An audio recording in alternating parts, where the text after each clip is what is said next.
नमस्कार, मैं हूं ऋतु सिंह और आप देख रहे हैं 23 की तकरार किसकी सरकार। जी हां, हम बात कर रहे हैं विधानसभा चुनाव 2023 की। इस बेहद खास चुनावी कार्यक्रम में आपको सियासत का हर वो पहलू नजर आएगा जो आपको जानना बेहद जरूरी है, क्योंकि आप ही तो कहते हैं चुनाव का मतलब बंसल न्यूज। तो आइए शुरू करते हैं 23 की तकरार किसकी सरकार।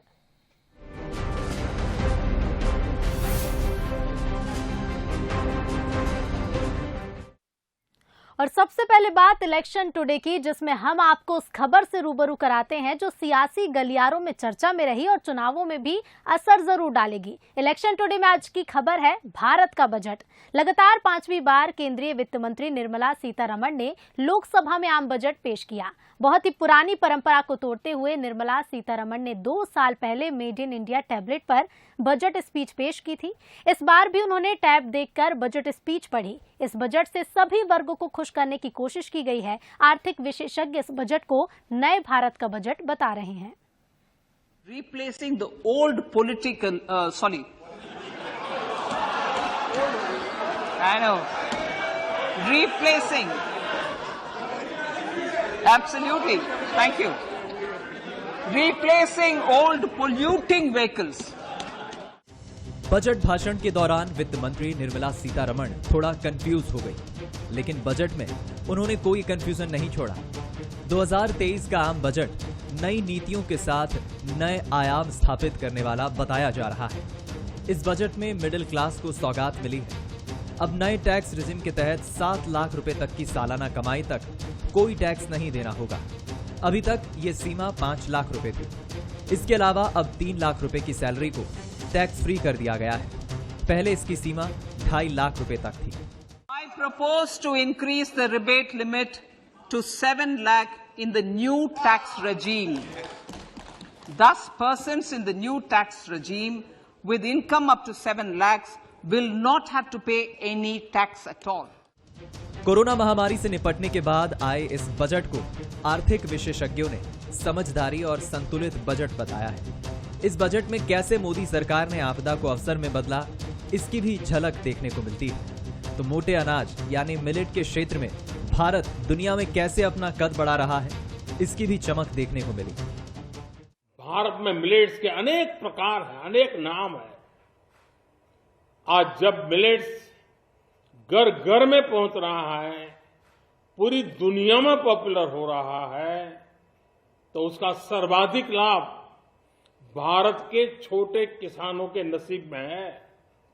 और इसलिए आवश्यक है कि नए तरीके से उसको आगे ले जाया जाए। इसकी एक नई पहचान, विशेष पहचान आवश्यक है। इसलिए अब इस सुपर फूड को श्री अन्न की नई पहचान दी गई। वहीं इस बजट पर राजनीतिक क्षेत्र से कई अलग अलग प्रतिक्रियाएं सामने आई हैं। ये बजट प्रधानमंत्री जी के संकल्प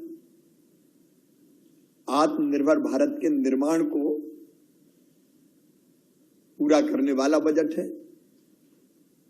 एक वैभवशाली भारत, एक गौरवशाली भारत, एक संपन्न भारत, एक समृद्ध भारत और एक शक्तिशाली भारत के निर्माण का बजट है। समाज के हर वर्ग का कल्याण इस बजट में निहित है। देश के हर राज्य का कल्याण इस बजट में निहित है।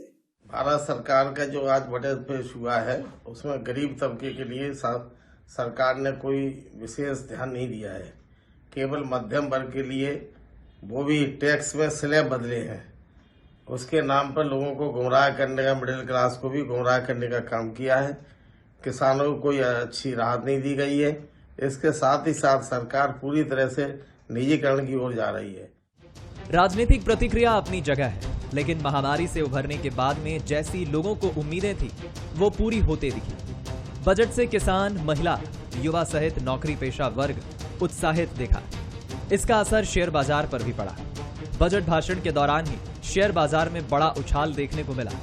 कुल मिलाकर ये बजट विश्वास, विकास और आत्मनिर्भर भारत के विजन का बजट कहा जा सकता है। इसके दूरगामी नतीजे आगे आने का दावा किया जा रहा है। Bureau report, Bansal news. एक जयपुर कांग्रेस भारत जोड़ो और हाथ से हाथ जोड़ो यात्रा से जनता को एकजुट कर रही है, तो अंदर खाने कांग्रेस की गुटबाजी को लेकर सियासी गलियारों में बहस गर्म हो रही है।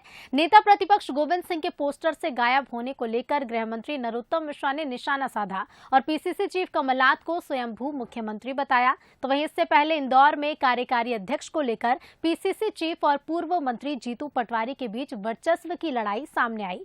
इस पर भी कांग्रेस में सियासी तनातनी देखने को मिल रही है। हालांकि कांग्रेस इन मामलों को मुद्दा नहीं मान रही और बीजेपी को अपने गिरेबान में झांकने की सलाह दे रही है। 7 बार के विधायक हैं ये, और गोविंद सिंह जी जैसे नेता का पोस्टर से फोटो नहीं होना मेरे लिए तो पीड़ा की बात है। अब ये बिखरती कांग्रेस है, दरअसल उनने कार्यकारिणी घोषित की तो कार्यकारी अध्यक्ष ही घोषित नहीं किए।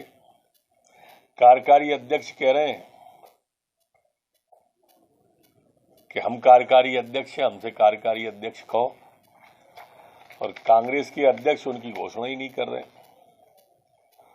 और इसलिए इन्होंने खुद को ही स्वयंभू मुख्यमंत्री घोषित कर दिया और प्रभारी ने आके मना कर दिया कि वो तो विधायक तय करेंगे।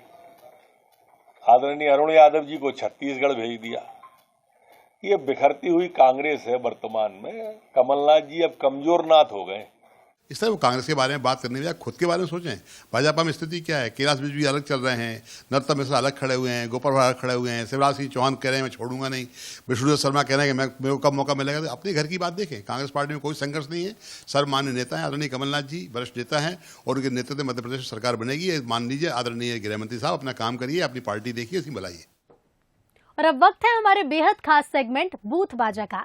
बूथ बाजा में आज आपको लिए चलते हैं खंडवा जिले की पंधाना विधानसभा। मध्य प्रदेश की राजनीति में सीट की अहमियत का अंदाजा इस बात से लगा लीजिए कि जब कांग्रेस की भारत जोड़ो यात्रा मध्य प्रदेश से गुजरी तो रूट मैप में पंधाना भी एक स्पॉट था।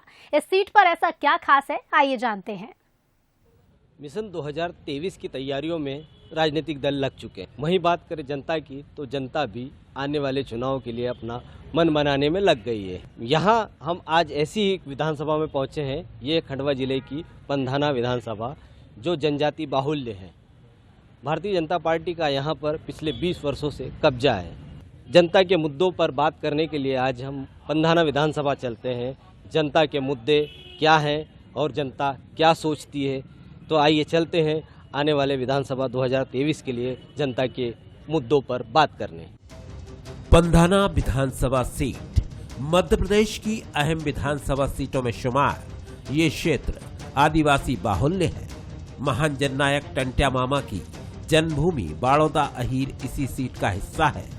टंट्या मामा की जन्मभूमि पर हर राजनेता शीश झुकाने पहुंचता है, क्योंकि यहीं से आदिवासी मतदाताओं का आशीर्वाद मिलने की उम्मीद राजनीतिक दलों को रहती है। लिहाजा राजनीतिक दल टंट्या मामा की समाधि पर श्रद्धांजलि अर्पित करना नहीं भूलते। फिलहाल इस सीट पर बीजेपी का कब्जा है।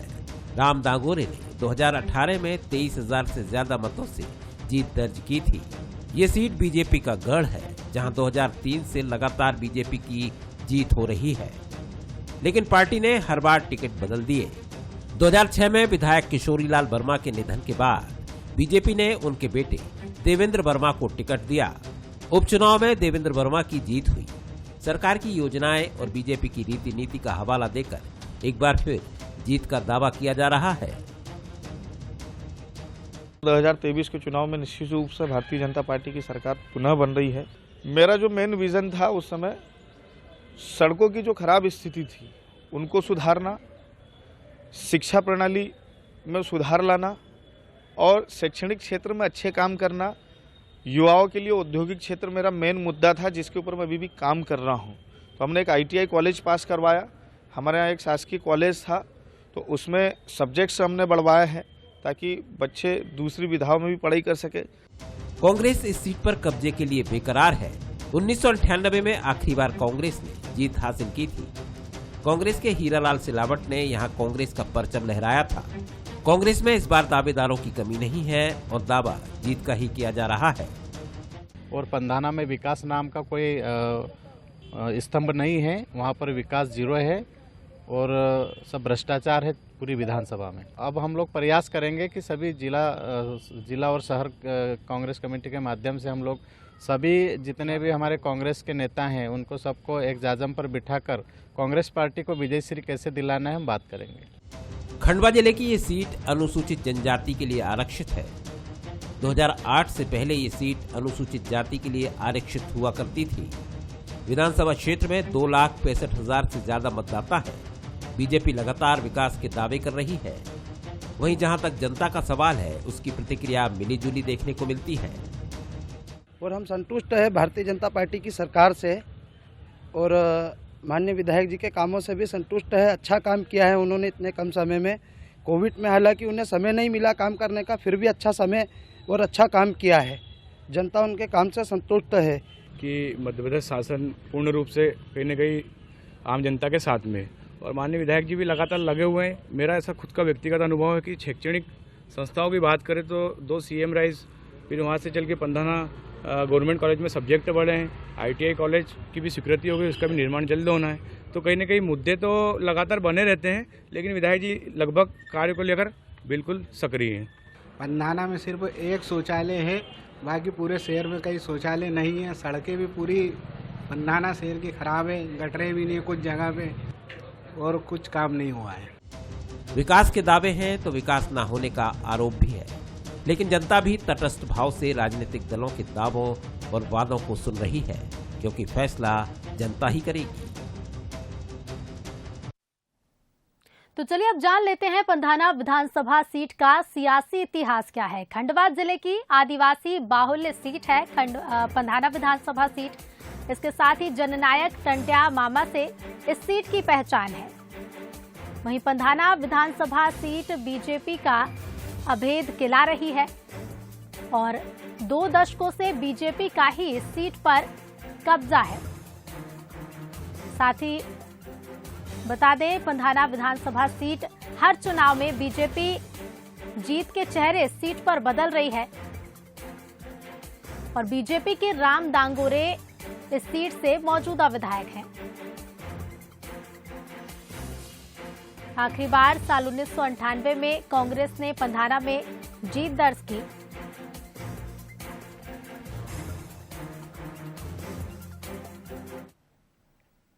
बारी है बोले तो नेताजी की। इस खास सेगमेंट में आज मुलाकात करिए गाडरवारा से बीजेपी नेता गौतम पटेल से। गौतम सिंह पटेल 2018 में बीजेपी के प्रत्याशी थे और पूर्व विधायक गोविंद सिंह के बेटे हैं। क्षेत्र के विकास को लेकर गौतम पटेल का क्या कहना है, आइए जानते हैं। 2023 विधानसभा की चुनाव की तारीख जैसे जैसे नजदीक आ रही, हर पार्टी अपने अपने वादे और दावों को लेकर जनता के बीच जा रही है। आज हम बात करते हैं बीजेपी प्रत्याशी 2018 के जो गौतम पटेल थे उन्हीं से कि क्या वादे हैं और क्या मुद्दों को लेकर आप जनता के बीच जाने वाले हैं।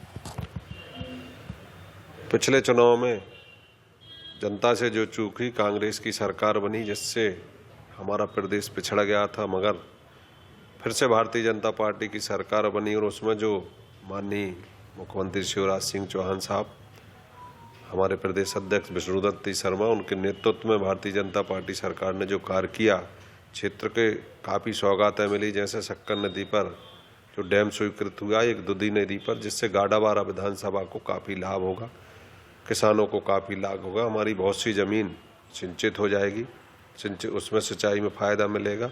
और भी कोरोना काल हो उसमें भी भारतीय जनता पार्टी के कार्यकर्ताओं ने काफ़ी जनता की सेवा की और क्षेत्र में समय पर जहां भी जरूरत पड़ती है विकास कार्य में हम साथ देते हैं, कार्यकर्ताओं के बीच में बने रहते हैं, जनता के बीच में बने रहते हैं। इन्हीं सारे मुद्दों के साथ हम फिर से चुनाव में जाएंगे। दोनों पार्टी अपने अपने दावे और मुद्दों को लेकर जनता के बीच जा रही है। अब देखते हैं जनता का आशीर्वाद किसे प्राप्त होता है। कैमरामैन दीपक के साथ पवन पृथ्वानी, बंसल न्यूज, गाडरवारा। और अब वक्त है चुनावी जायका लेने का। बुंदेलखंड की भीषण सर्दी में गर्मा गर्म केसरिया दूध का जायका लाजवाब होता है। ऐसी एक शाम हम पहुंचे छतरपुर की जनता के बीच। केसरिया दूध के जायके का लुत्फ उठाते लोगों से हमने चुनावी माहौल पर बात की। साथ ही जाना कि 2023 में वो कैसा जनप्रतिनिधि क्षेत्र के विकास के लिए चाहते हैं। 23 की तकरार, किसकी बनेगी सरकार, 2023 के चुनाव में अब बहुत कम समय बाकी है और इसको लेकर लगातार राजनीतिक पार्टियां अपनी तैयारियां कर रही हैं, तो वहीं लोगों के मन में भी सरकार को लेकर तमाम उथल-पुथल तो चल ही रही है। जी, क्या नाम है आपका? जी, अशोक कुमार साहू। अशोक जी, बताएं, चुनाव आने वाला है, वर्तमान की क्या स्थितियां हैं, किसकी सरकार बनने की उम्मीद लग रही है? भाजपा का साधन अच्छा है, गुंडागिर्दी नहीं है, कोई लफड़ा नहीं है, महंगाई जरूर तोड़ रही है कमर, बाकी तो सब अच्छा है। ये हम आपको दिखा दें कि हम यहाँ बदनाम कुल्फी सेंटर पर खड़े हुए हैं। ये बहुत फेमस जगह है जहाँ पर लोग शाम को यहाँ पर जमावड़ा लगता है, और अब सर्दियाँ हैं तो यहाँ पर गरम कड़ाहे में लोगों को गर्मा गर्म केसर का दूध भी मिलता है, तो लोग चुस्कियाँ लेते हुए देखे जा सकते हैं। हमारे साथ कुछ युवा भी मौजूद हैं। क्या नाम है आपका? आयुष शुक्ला। आयुष, बताएं, आप युवा हैं और अगर वर्तमान परिस्थिति देखी जाए तो इसको लेकर आपको क्या लगता है? छतरपुर में की कमी की बात करें तो थोड़ा शिक्षा पर जोर कम है। अगर जिला की माने छतरपुर शहर की तो ठीक है, लेकिन आसपास के जो गांव हैं, आसपास के जो छोटे कस्बे हैं, वहां पर शिक्षा की थोड़ी कमी है।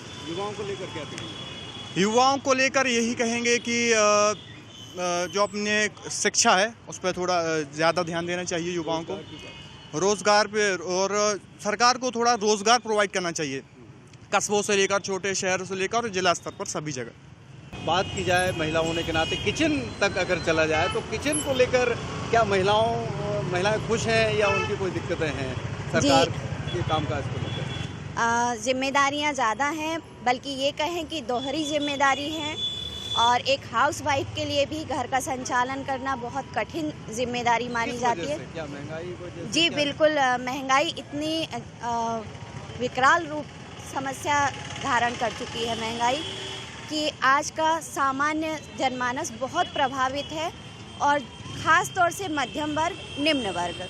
बदलाव की तो बिल्कुल ज़रूरत नहीं है, जो चल रहा है बहुत अच्छा चल रहा है।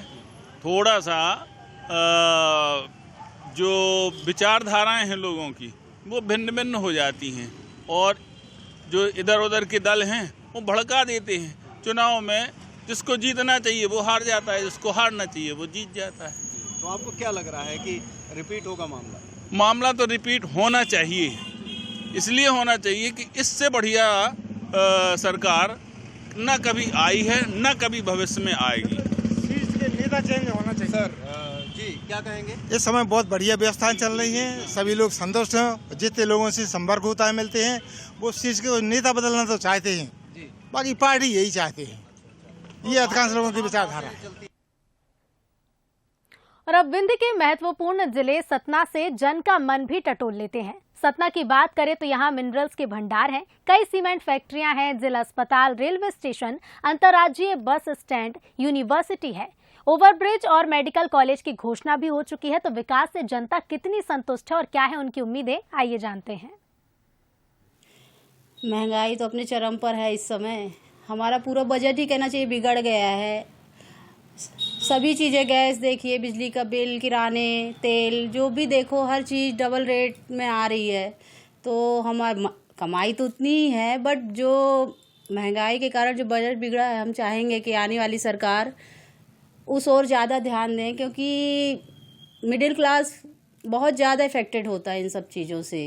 व्यवसाय किस तरीके से बढ़े, इस पर सरकार को, जनप्रतिनिधि को ध्यान देगा तो ये सतना का विकास निश्चित रूप से बढ़ोतरी होगी।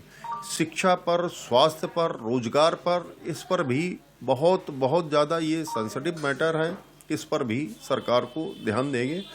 हर नागरिक की एक आवश्यकता बनी है कि हमारे रहने के लिए घर, चलने के लिए रोड और नाली, इसके पर अगर कोई ध्यान देते हैं, जो भी ऐसे नेता हों जो कम से कम उनकी बात को सुने, जिससे आने वाला भविष्य तमाम बच्चों को पढ़ने के लिए सुविधा हो, चलने के लिए अच्छी रोड हो, पानी निकलने के लिए नाली हो, और साफ़ सफाई और स्वास्थ्य के बारे में जो भी ध्यान दे सके, ऐसा ही प्रतिनिधि हम सबको चुनना चाहिए।